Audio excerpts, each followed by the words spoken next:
Iron Man 3 में special effects, VFX and CGI का बहुत ही बड़े लेवल पे यूज किया गया है, क्योंकि इस मूवी में कुछ ऐसे सीन्स हैं जो कि देखने में बिल्कुल रियल लगते हैं, बट वो है टोटली 100% डिजिटल। तो वहीं पे कुछ सीन्स के लिए मिशन इम्पॉसिबल लेवल के स्टंट्स को भी किया गया है।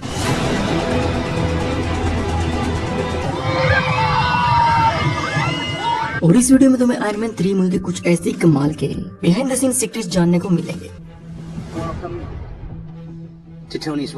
मूवी में टोनी का जो first piece by piece suit up दिखाया जाता है, तो इस सीन को आरडीजे स्टंट ट्रिक्स की मदद से प्रैक्टिकली शूट किया था। इसमें आरडीजे की पूरी बॉडी पर ट्रैकर मार्क्स लगाए गए थे ताकि बाद में सीजीआई शूटअप दिखाया जा सके।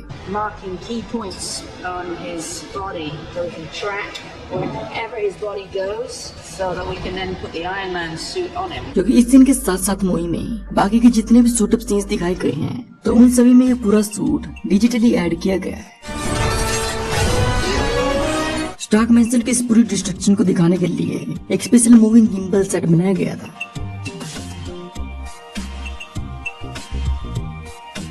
और मूवी में दिखाई गई सारी डिस्ट्रक्शन इसी सेट पे की गई थी। इसमें इन सभी एक्टर्स ने अपने मोस्ट ऑफ द स्टंट्स को प्रैक्टिकली किया था। और इस गिम्बल सेट की खास बात ये थी कि ये बीच में से 45 डिग्री पे बेंड हो सकता था, क्योंकि मूवी में जब हमें फ्लोर का टूटना दिखाया जाता है तो एक्चुअली में ये इसी सेट का ही कमाल था, जो कि बिना टूटे 45 डिग्री पे बेंड होके फिर से नॉर्मली और बड़ी आसानी से सीधा हो जाता था।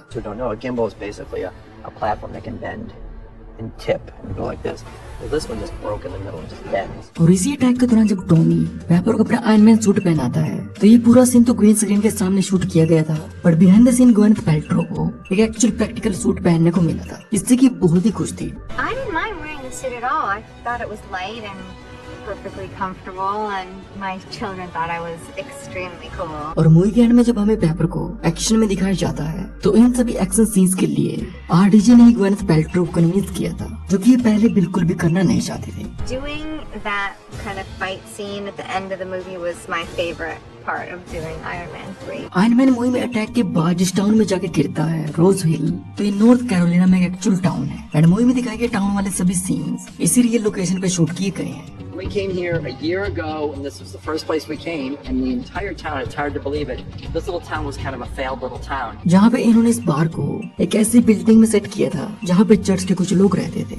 This was a church actually, before it turned into a bar. It's so seamless, it looks like it's always been here. और इसी टाउन में हमें जो वाटर टावर देखने को मिलता है, तो ये भी टोटली रियल है। और मूवी में जब 7 वाटर टावर को डिस्ट्रॉय करता है, तो ये सीजीआई था, क्योंकि ऑब्वियसली टाउन में लगे एक एक्चुअल वाटर टावर को तो डिस्ट्रॉय नहीं कर सकते थे। बट इसके बाद जो पानी नीचे गिरता है, तो ये टोटली रियल था। इसमें एक्चुअल वाटर टैंक्स की मदद से इस सीन को परफॉर्म किया गया है।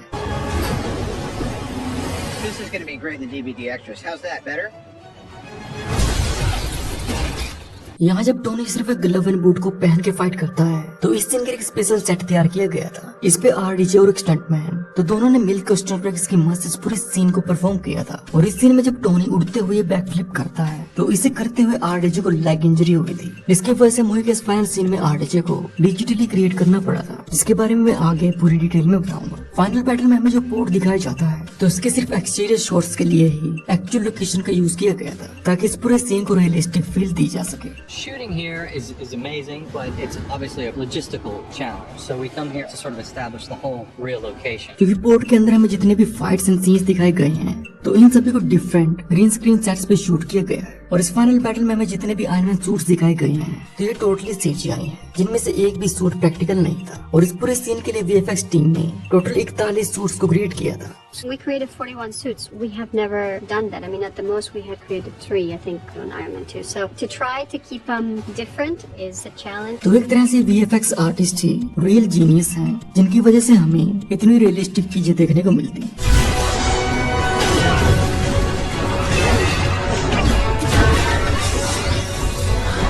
और अब बात करते हैं इस मूवी के सबसे बड़े स्टंट की, जो कि आई थिंक पूरे एमसीयू में अब तक का सबसे बड़ा और प्रैक्टिकल स्टंट परफॉर्म किया गया है। तो यहाँ पे जब iron man mid air in 13 लोगों को बचाता है, तो सबसे पहले तो मैं बताना चाहूंगा कि ये 13 के 13 लोग प्रोफेशनल स्काई डाइवर्स थे। इसमें इन सभी ने पहले 2 दिन ये स्टंट टेस्ट करके देखा था कि एक्चुअल में स्टंट पॉसिबल हो पाएगा विदाउट ग्रीन स्क्रीन। जिसमें इन सभी के लिए स्पेशल कॉस्ट्यूम्स तैयार की गई थी, जिसमें हर एक कॉस्ट्यूम में पैराशूट इंस्टॉल किए गए थे।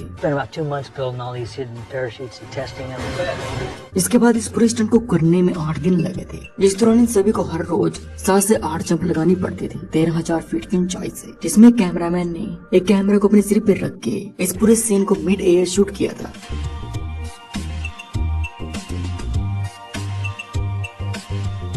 और इसके बाद आता है स्टंट का सेकंड पार्ट, जब आयरन मैन इन सभी 13 लोगों को पकड़ लेता है। तो इस स्टंट को करने के लिए 160 फुट ऊंची क्रेन का यूज किया गया था, जिसमें इन सभी लोगों को स्टंट रिग्स की मदद से इस स्पेसिफिक पोजीशन में रखा गया था और फिर इन सभी को पानी में गिराया गया था, जो कि एग्जैक्ट हमें मूवी में दिखाया गया है।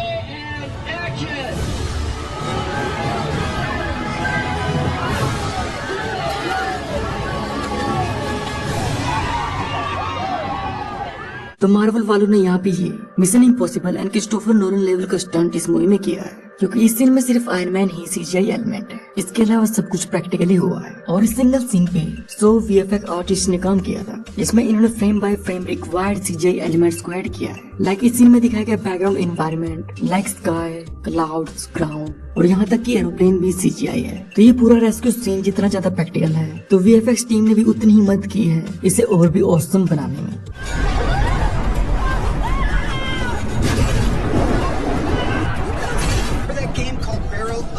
मूवी के फाइनल सीन में मुझे फायरी एड्रिश एलियन दिखाया जाता है, तो इसे पूरी तरह से top to bottom entirely digitally create किया गया है, क्योंकि एक्टर गाय पियर्स इस मूवी के लिए अपने सीन्स को कंप्लीट करके दूसरे नए प्रोजेक्ट पे काम करने लगे थे। इसके लिए इन्होंने अपने पीरियड को बढ़ाया हुआ था, जिसके चलते इन्हें कुछ सीन्स में सिर्फ रेफरेंस के तौर पे यूज किया गया है। इसके अलावा ये पूरा कैरेक्टर टोटली सीजीआई है।